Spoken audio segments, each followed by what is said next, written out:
I'm very happy to talk to you because I'm a huge fan of Submarine. Oh, thank you. And the first thing I want to ask you about is just, do you like the filmmaking side of things more now, or are you still happy with doing some acting? What are you most into at this particular moment? Um, I like directing and feel better suited to it temperamentally than acting, which um, I find very hard, and I have very limited ability. Hmm. Virtually, I'd say no ability, and it's very hard to act, and some people are great at it, and but in a way I suppose the thing you spend just most of your time doing is writing. That's the Hmm. thing that takes the longest time, and so and I when that's going well it's great, and when it's not going well it's the most torturous, depressing thing ever. Whereas directing generally is always okay, Yeah. because you have to do you know something, Yeah. and you're with lots of people you like, helping to make the same thing, Yeah. and you're all pulling the same direction generally. Yeah. How did you go from Submarine to The Double? Did you, and I guess I'm asking, did you read the Dostoevsky story and say, this would make a great film, how can I adapt it, or how did that? No, it was Avi Karim's idea, who I wrote with, and it preceded Submarine. Really? So the first draft would probably, I don't know, maybe 2008 or something, and so yeah, we were talking about it before Submarine was even necessarily going to happen, Hmm. and we met up after I read Avi's first draft, and then we talked about how we might take it forward in some way. I couldn't think of a less cliched phrase than that, sorry. And he wrote another draft, and then later on I wrote a draft, and then we wrote together for a bit, so it was really great writing with him, especially Yeah. having come off something where I'd been writing on my own for a long time. Yeah. What is the most intriguing part about it? And I ask with the notion of, I saw it last night, that were you concerned that it would be too confusing? Or were you thinking, hey, we can focus on the notion of the doubles and what's going on with it, and sort of the concept of, personal, expression and identity? And what was the most intriguing part about it that you guys wanted to draw out and really focus on in the film? Well, you're hoping it isn't confusing, or you're Yeah. trying to avoid that. The main joke of it was in the book, which felt funny, was that you have a character who's so invisible and put upon that his double appears and no one notices. Yeah. That seemed very funny, and even when he points it out to other people, they're not really concerned. They don't seem to see it as a problem. Yeah. And that seemed just great. I'd never... It's such an amazing idea for something. Yeah. And so opposite to the slightly hammer horror idea of split personality. Yeah. Or and in terms of the other thing that was interesting to me about it was just how do you, if everyone decides you're not a person, you aren't, in a way. As in, there's a thing of, we were talking about earlier, that there's a familiar thing that people love reading about, which is say a celebrity trying to get into a bar and they can't, and they say, don't you know who I am? But the reality is, unless that person does know who you aren't that person.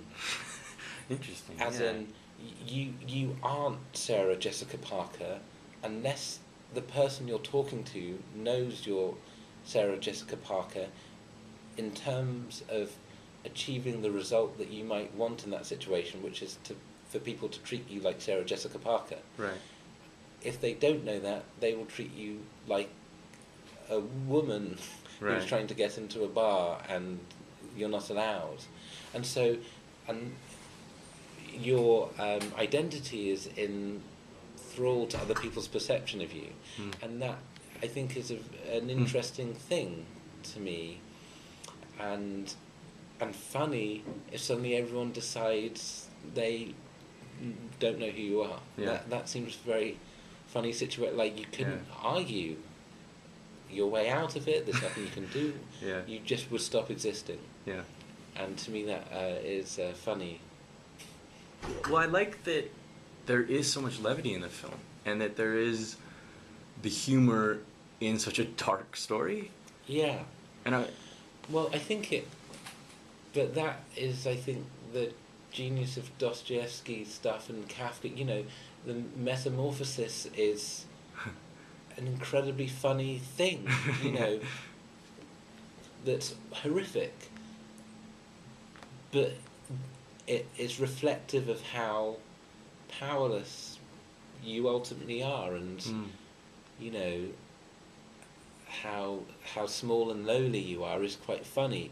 I mean, probably everyone's had the experience of having to decide how to react when you trip up, and what seems so funny about it in a way ultimately is you have to decide in that moment what kind of person you are. You have to decide whether you're someone who cares whether other people see it or not, and it's a weird.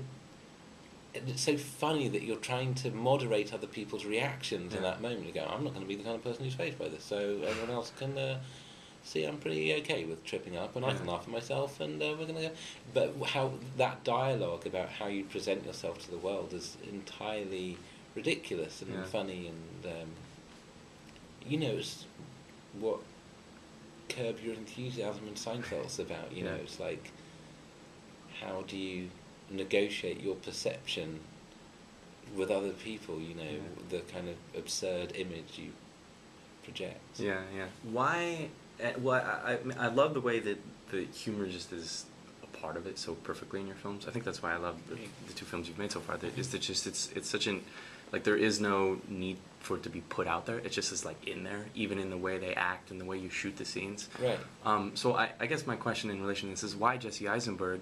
Was it the fact that he can play both sides of that?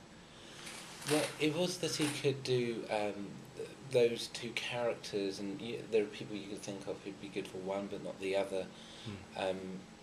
Was that ever a consideration to do two different actors for it, or were you? Oh no, never. No, it always had to be the same person. Of course. But there just aren't many actors who are able to do both. I think. I mean, they're really. Historically, Avi and I were always said, I'm not saying what we said was historical, but as in film history, it felt there's like Jack Lemmon and Dustin Hoffman would be the people who could do this, and you know, who could be in The Apartment now? You know, there are a million people who could maybe do the funny side of it, but the heartbreaking side of it, I don't know. You know, and I think Jesse could do that, and that makes him very rare, I think. But also, for me, I mean, it's interesting.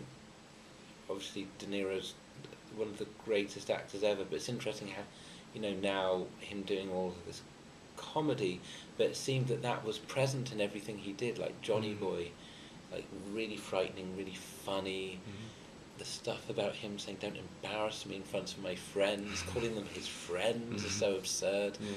And, you know, he's so funny in Taxi Driver. It's like when he's doing the karate and he's chucked out of the office, it's so sad and so funny at the same time. Like, it seems to me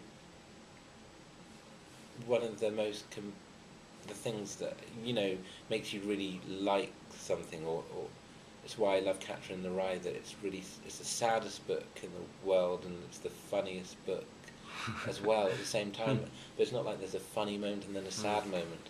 When it's describing seeing his old teacher and being depressed at seeing his belly button and the hair there, it's funny, and like it's the same thing. Like, and I've always liked things like that. Yeah. Well, I want to ask, how much of your films are an expression of who you are and what you need to say and get out as a filmmaker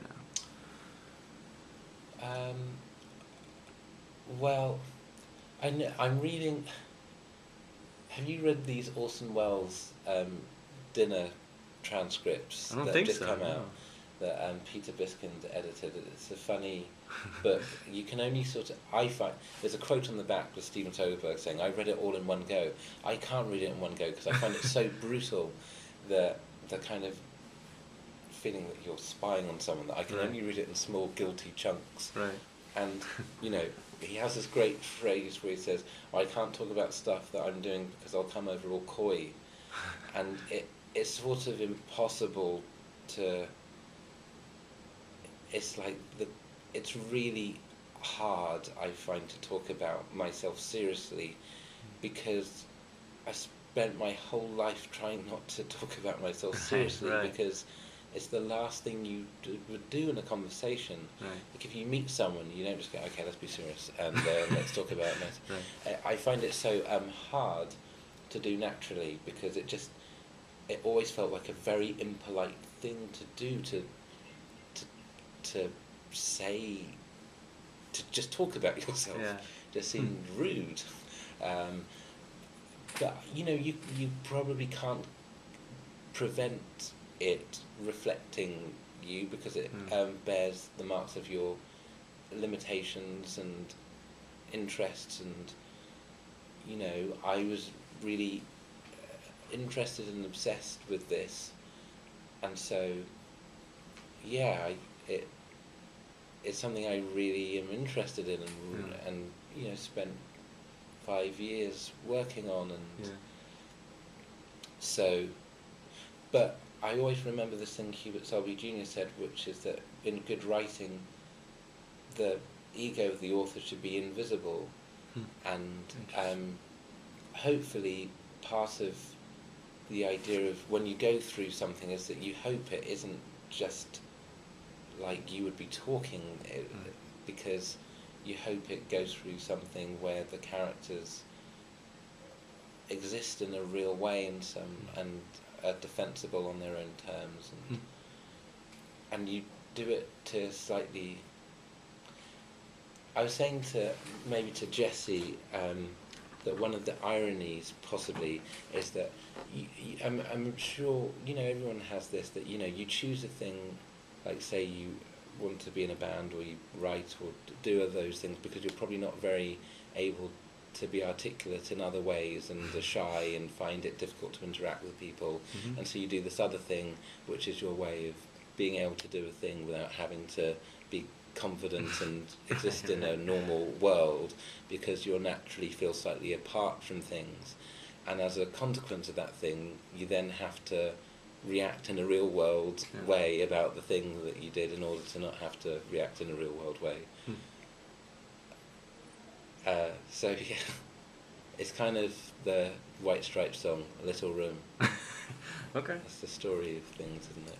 No, these are good points. I guess I just want to ask, where do you see yourself going from here next? Do you want to keep experimenting in different genres and different stories as a filmmaker? Yeah, no particular plan with regards what would be prudent, I guess. I don't know. Hopefully just to start writing something again and follow up on some ideas and see if they have anything in them. Alright. It's about as... yeah. Alright. Well, the only other thing I want to say is, if you haven't heard, this is very Terry Gilliam-esque. Right. Double. Yeah. Was he an inspiration, and if not, who are inspirations for you? He wasn't, and the reason why is, I can see why, because especially with English films, that there aren't many things that don't have a realistic aesthetic, and there are very few like dystopian films or whatever. But to me, that my memory of it, like I purposefully didn't watch it. I just have a memory of it before, like of Jonathan Pryce flying and things. Is that felt very, in my memory of it, 1984 and Big Brother and like a persecuted man. Yeah. And what I like about the Dostoevsky or Kafka is that you're not particularly persecuted. There's just no reason. Yeah. As in, you're going to be executed. Why? No real reason. Not for political sedition, not because you're doing anything, not because you dare love or something like that. It's just, I don't really know why. And that seems to me more absurd and funny. And that felt why this film, unlike, say, the standard approach, which is to put one man in a King Vidor, the crowd kind of scenario of 8 million typewriters and one person, the start of the apartment, which is great, but to have a tiny office and a tiny world and everything be cramped and to be claustrophobic, and in that respect, it's much more Aki Kaurismäki and, Roy Anderson, lonely people in small worlds. Yeah. Yeah. Cool. Well, thanks.